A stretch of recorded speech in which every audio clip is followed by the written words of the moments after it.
ગુજરાતમાં છેલ્લા ઘણા સમયથી ખેડૂતોના ખેતરમાં જે વીજપોલ નાખવાની કામગીરી છે એની સામે વળતરની માંગ કરવામાં આવી રહી છે। આપણે જોયું કે જીતુ વાઘાણીએ જાહેરાત કરી, તેમ છતાં પણ ક્યાંક ખેડૂતોની અંદર અત્યારે હાલ ભારે રોષ છે અને હવે મોરબીના જેતપરના જે આખા ખેડૂતોના ઉપવાસ આંદોલન ચાલી રહ્યા છે ત્યાં જ આ છાવણી ઉપરથી એક ખેડૂત દ્વારા એવું કહેવામાં આવ્યું છે કે હવે સમય થાંભલા ઉખાડવાનો નથી, પણ હવે સમય 2027માં સરકાર ઉખાડવાનો છે।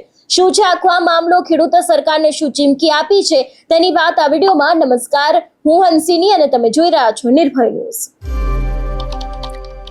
ગુજરાતમાં છેલ્લા ઘણા સમયથી ખેડૂતોની સાથે અન્યાય થતા હોય એવા ઘણા બધા મુદ્દાઓ સામે આવ્યા છે, કિસ્સાઓ સામે આવ્યા છે। એવામાં હવે મોરબી જેતપર ગામે વીજપોલના વળતર માટેનું આંદોલન ત્રીજા તબક્કામાં પહોંચી ગયું છે। આ અંતર્ગત જેતપર ખાતે 12 જિલ્લાના ખેડૂત આગેવાનની મીટિંગ યોજાઈ હતી અને આ બેઠકમાં ખેડૂતે સ્પષ્ટ ચીમકી ઉચ્ચારતા જણાવ્યું છે કે જો તેમના ખેતરમાં થાંભલા ઉખેડવામાં નહીં આવે તો આગામી 2027ની ચૂંટણીમાં તેઓ સરકારને ઉખેડી નાખવા પણ તૈયાર છે। આ આંદોલન મોરબીના જેતપર ગામે 19 દિવસથી ચાલી રહ્યું છે। ખાનગી વીજ કંપનીના વીજપોલ સામે વધુ વળતરની માંગ સાથે ઉપવાસ કરાયા હતા અને ઉપવાસીઓની તબિયત લથડતા ગામની દીકરીઓના હસ્તે પાણા કરવામાં આવ્યા હતા। જોકે સરકારે વીજ કંપનીના વળતર માટે નવો પરિપત્ર જાહેર કર્યો, જેનો જેતપરના ખેડૂતોએ અસ્વીકાર કરીને આંદોલન પાર્ટ 3ની જાહેરાત કરી હતી। એટલે જે રીતે હવે ક્યાંક સરકારને અહીંયા ચીમકી આપવામાં આવી છે, કહેવામાં આવ્યું છે કે 2027માં અમે લોકો જોઈ લઈશું, કારણ કે એ વર્ષ છે તે વિધાનસભાનું વર્ષ છે, વિધાનસભાની ચૂંટણી આવવાની છે અને આ જ ચૂંટણીમાં ક્યાંક ખેડૂતો છે એ લોકો પોતાનો રોષ બતાવશે એવી વાત કરવામાં આવી છે। વધુમાં આ વિષયને લઈને તે ખેડૂતોએ શું કહ્યું તે સાંભળીએ। શું રાખવાની નક્કી? ગુડદેવીની આઠમ ભરવા જેત પર રાખી છે અને જો એમાંય રસ ન હોય તો એમ સમજવાનું કે ડોક્ટરની તારીખ ભરવા માટે જેત પર આવી છે। કોઈ રોગ હોય, આપણને કોઈ બીમારી હોય તો ડોક્ટરે જવું પડે છે ને। 17 કામ મૂકી દઈએ, આપણે પાણી વારવાનું મૂકી દઈએ, ખેતરી જવાનું મૂકી દઈએ, નોકરીએ જવાનું મૂકી દઈએ, ધંધો મૂકીને ડોક્ટર કને જાઓ છો ને, તો આ બીમારી છે। આપણે જે બીમારી છે, શું બીમારી છે આપણી? આ સરકાર। અને બીમાર આપણે નથી થયા, આ સરકાર બીમાર થઈ છે, એની મતિ ભ્રમિત થઈ છે। વિનાશ કાળે વિપરીત બુદ્ધિ, એનો વિનાશ કાળ આવ્યો છે, એની બુદ્ધિ વિપરીત થઈ છે, એની બુદ્ધિની આપણે દવા કરવાની છે। આવશો ને દવા લેવા અહીંયા? ફાઇનલ? તો રોજ ના આવી શકો તો કાંઈ નહીં, આખું ગુજરાત માટે જો જેત પર લડતું હોય તો જિલ્લા દીઠ કાંઈ નહીં તો 1000 માણસ હરેક દી આવે ને તો એક મહિનામાં એક જ દી આપણો વારો આવે કે કચ્છમાંથી 1000 માણસ એક દિવસ આવ્યું, એક દિવસ મોરબી થી, એક દિવસ જામનગર થી, સુરત થી, વલસાડ થી, આપણે ત્યાં એક દિવસનો વારો પાડી દઈએ ને જિલ્લા વાઇઝ, તોય આપણું આ આંદોલન છે ને ખાલી 27ની ચૂંટણી સુધી પહોંચી જાય ને તો અહીંયાની નાની યાદ કરી જાય યાર।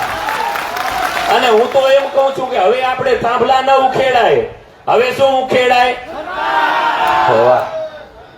પાકા પાઈ હવે જે આપણે નિર્ણય કર્યો છે ને ઈ કરી લઈએ। હવે આપણે માંગણી મૂકવી જ નથી, વાઢી નખાય ને તો હવે વાઢવું છે, સાથે બીજું શું કરવું છે ખબર છે? એના ઉપર ગાડીનું ઓઇલ નાખી દેવું છે,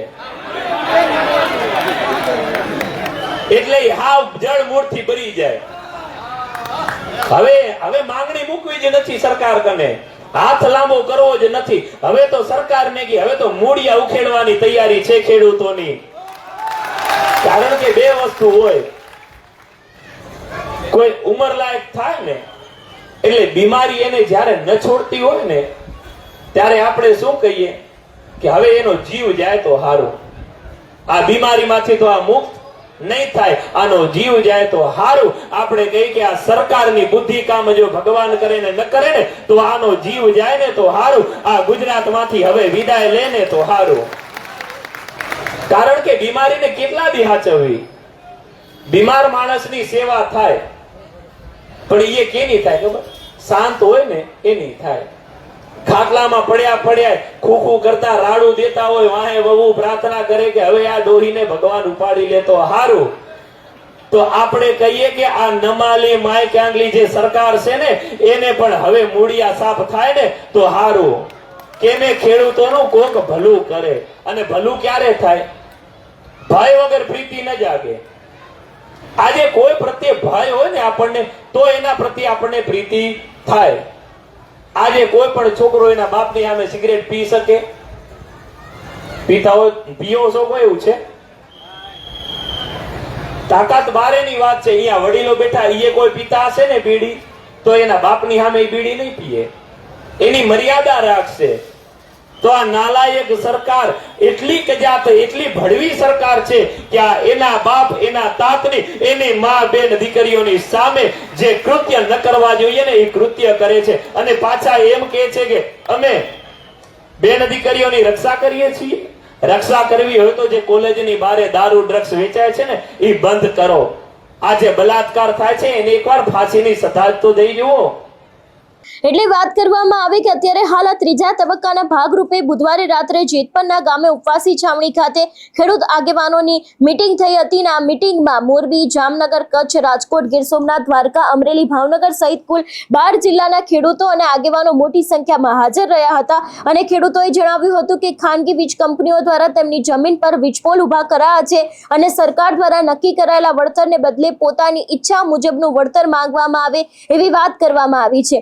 એક ખેડૂત છે એમને હુકાર કર્યો હતો કે જો સરકાર દ્વારા ખેડૂતોના ખેતરમાં વીજપોલ ઉભા કરવાની કામગીરી ચાલુ રાખવામાં આવશે તો ભલે વીજપોલ ઉખેડી નાખવામાં આવે કે ના આવે, પરંતુ વર્ષ 2027ની ચૂંટણીમાં ગુજરાતમાંથી સરકારને ઉખેડી નાખવામાં આવશે અને આ બેઠકમાં ખેડૂતો પાસેથી વધુમાં વધુ વળતર કેવી રીતે મેળવી શકાય તે અંગેના સૂચનો મેળવવામાં આવ્યા હતા. એટલે જે રીતે આખી આ ચીમકી આપવામાં આવી છે એને લઈને તમારું શું માનવું છે અમને કમેન્ટ કરીને ચોક્કસથી જણાવજો. તેની સાથે અમારી ચેનલ નિર્ભય ન્યૂઝને લાઇક, શેર અને સબસ્ક્રાઇબ કરવાનું ભૂલશો નહીં. નમસ્કાર.